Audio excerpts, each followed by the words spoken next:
Well, there's a very, very important race in Nebraska, as there are in other states, in the Republican primary for the U.S. Senate. And there's an outstanding candidate, a solid conservative, a constitutionalist, who is running.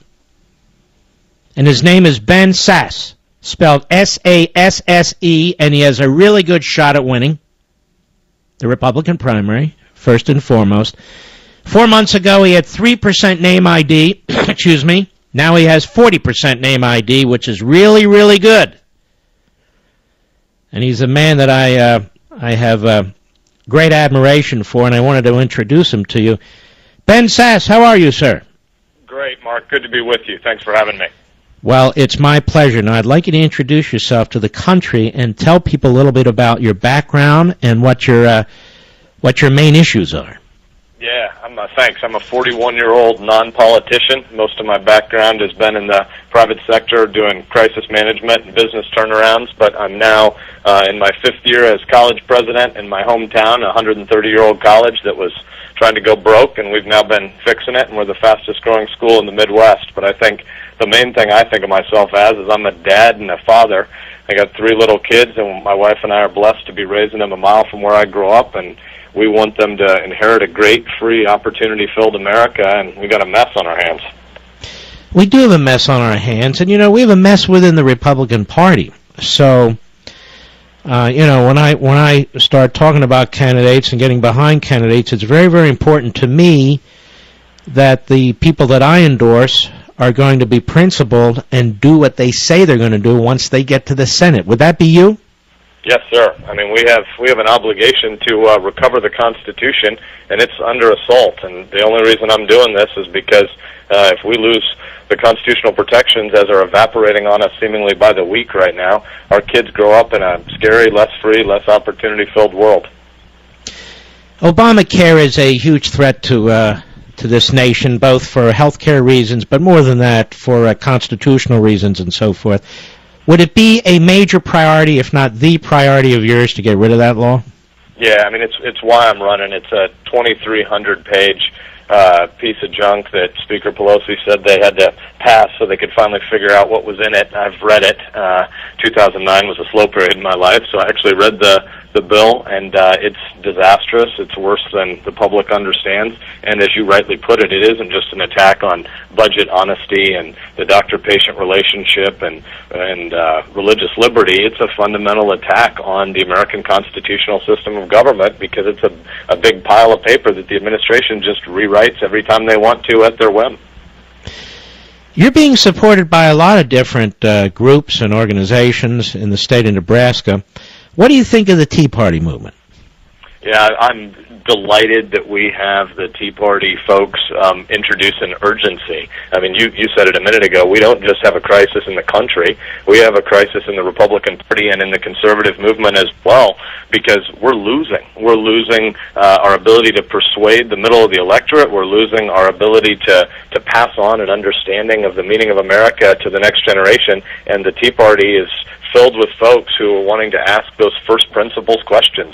What does it mean that we, the people, give the government a certain limited number of authorities? The establishment insiders don't give us our rights. God gave us our rights, and we, the people, come together to secure them. And the Tea Party is rightly standing up and screaming about that stuff. Have there been organizations, national conservative organizations, that have endorsed your campaign? Yeah, we've been really fortunate. We have the Senate Conservative Fund, the Club for Growth, redstate.com. We got a range of folks across the populist conservative movement. Paul Ryan has also endorsed us, and we're fortunate that the National Review put our campaign on the cover this week. I think it's only the 3rd time in their history that they've put a candidate on the cover of the National Review magazine. So there's a good group coming together saying we need to fight and we need to rally the conservative movement.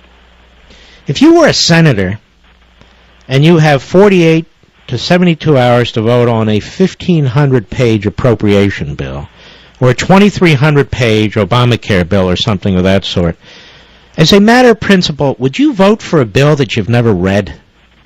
Yeah, I mean, I don't know how you have any authority to pass laws that take away people's hard-earned money that they're trying to put food on the table for their kids and take away their freedoms and pass mandates and penalties when you don't know what's in it. I don't know. I don't understand what they think their job actually is. You know, depending on what font you use when you print out your Constitution on the computer, it's about a dozen pages.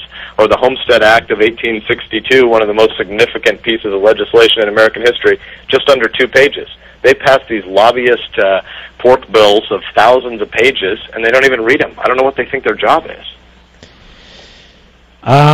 Do you find yourself more in the camp of a Ted Cruz and a Mike Lee and a Rand Paul and so forth, or more in the camp of a Susan Collins and what else, and Lindsey Graham and so forth? Yeah. The former, obviously. I mean, I am so grateful for some of those guys that are coming in and having the courage to tell the honest truth that the house is on fire. Washington is a fundamentally broken place, and we have an obligation to recover it for our kids. There's never been a republic for 300 years before. We're 240 years into this experiment. It's in peril, and the people in Washington feel really content to just fiddle while Rome burns. And I'm grateful for Cruz and Lee and Rand Paul and people like that are willing to stand up and say, we got a big problem here. We need to fix it. I'm talking to Ben Sasse, spelled S-A-S-S-E, in Nebraska, running in the Republican primary for the Senate. He's a gentleman who's been supported by the vast majority Tea Party groups and conservative national groups and so forth. Couple more questions, if I may. Do you consider the debt in this country a number one priority, and would you continue, like others, to keep voting for increasing the debt ceiling without finding some kind of pathway to address this? Yeah, I mean, we're guilty of generational theft right now, and we need to recognize that this is not a stable path, and it's not a moral path. And when we're debating even these numbers going from 14 trillion to 16 trillion to 17 trillion, the more fundamental issue is that we have around $70 trillion of total obligations of the U.S. government. They just keep phony books.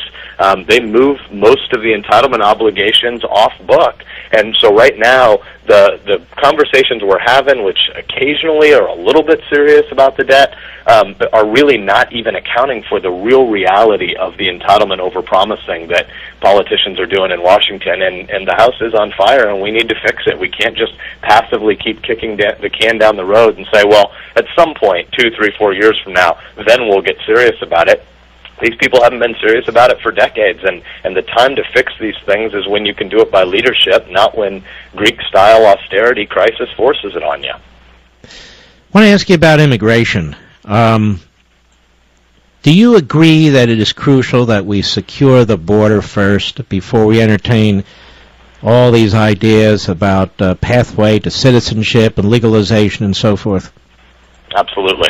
I mean, a government's fundamental duty, why we chartered together as a people at the end of the 18th century to establish a federal government, was to protect us from enemies, foreign and domestic. And if you're not securing a border, you're not protecting the American people, and you're not doing your fundamental first principles job in Washington. And these people love to dally and argue and go to cocktail parties and negotiate priority 141 versus 143, but fundamental duty of the government is defense and border security.